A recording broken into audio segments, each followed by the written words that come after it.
हमारे मुख्यमंत्री माननीय भजन लाल जी के नेतृत्व में एक बड़ा निर्णय राजस्थान सरकार का पेट्रोल और डीजल पर वैट कम करना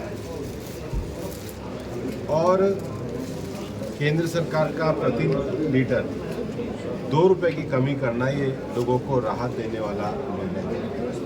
पेट्रोल व डीजल की दरों में कमी के लिए यशस्वी प्रधानमंत्री नरेंद्र मोदी जी, राजस्थान के मुख्यमंत्री श्री भजन लाल जी को आभार व्यक्त करता हूँ और राज्य सरकार के इस निर्णय से लोगों की जेब पर भार कम होगा और महंगाई में कमी आएगी। मैं आपके माध्यम से कहना चाहूँगा कि माननीय मुख्यमंत्री भजन लाल शर्मा जी ने पेट्रोल व डीजल पर वैट कम करके साबित किया है कि भाजपा जो जनता से वादा करती है उसे पूरा भी करती है, जबकि कांग्रेस केवल अनर्गल आरोप लगाती है।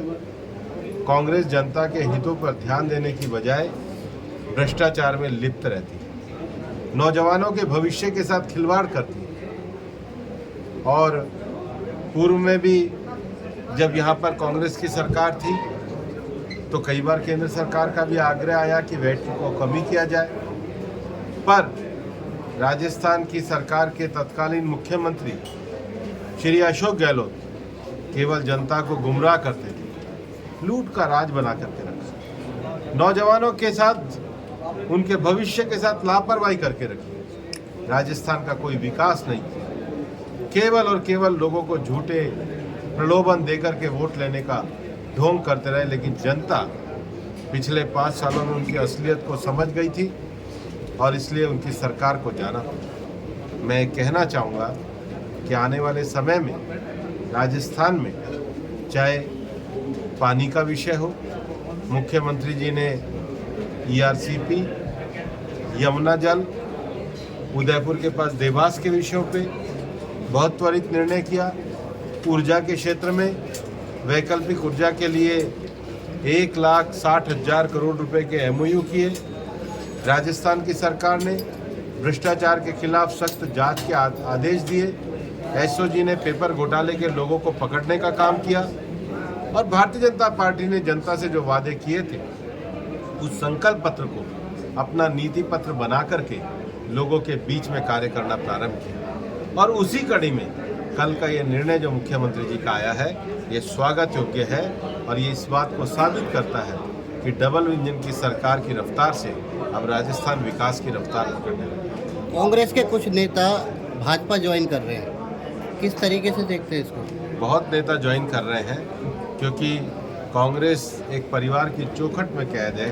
लोग मुक्त होकर के लोकतंत्र को बनता, आगे बढ़ता, संवरता हुआ देखना चाहते हैं, इसलिए लोग भाजपा में आ रहे हैं। हम उनका स्वागत करते हैं। मंत्री जी, कुछ काम बड़े त्वरित गति से हुए, आपने भी गिनाया, जैसे ERCP का काम हुआ, उदयपुर का काम हुआ, डबल इंजन भी आपने बताया।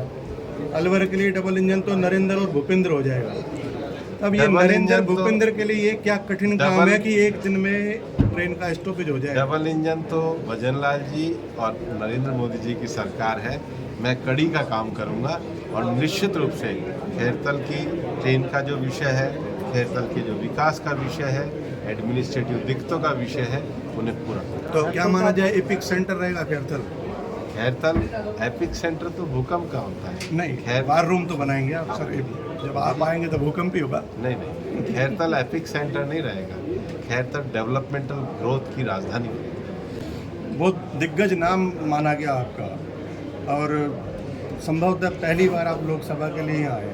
मैं बहुत दिग्गज नाम नहीं है, मैं पार्टी का विनम्र कार्यकर्ता हूँ। मैं कोई बड़े नेता के रूप में नहीं आया हूँ, मैं खैरतल की सेवा करने के लिए आया हूँ, पूरे अलवर लोकसभा क्षेत्र की सेवा करने के लिए आया हूँ। और मैं, आप मेरे प्रचार में भी देख रहे हो, मैं ज़मीन पर बैठ कर के कार्यकर्ता के रूप में मोदी जी का मंत्री बना हूँ और मैं उसी भूमिका में। अलवर से आपका पहले से जो रहा है, आप अलवर के लिए विशेष क्या करना चाहेंगे, जो कि आपका लगाव, बचपन से आपका लगाव रहा है अलवर से? मेरा हमेशा शिक्षा के क्षेत्र में रुचि रही है। अभी जो सांसद निधि से मैंने माननीय रामेश जी के साथ मिलकर के किशनगढ़ के जो हमारे बार रूम का जो लोकार्पण किया, जिसको 39 लाख रुपए की लागत से बनाया है, वहाँ भी मैंने कहा था कि पिछले संसदीय कार्यकाल में मैंने अलवर के 4 गांवों को गोद लिया था, कुछ विकास योजनाओं को किया था, लेकिन एक मेरी व्यक्तिगत रुचि ई लाइब्रेरी की थी।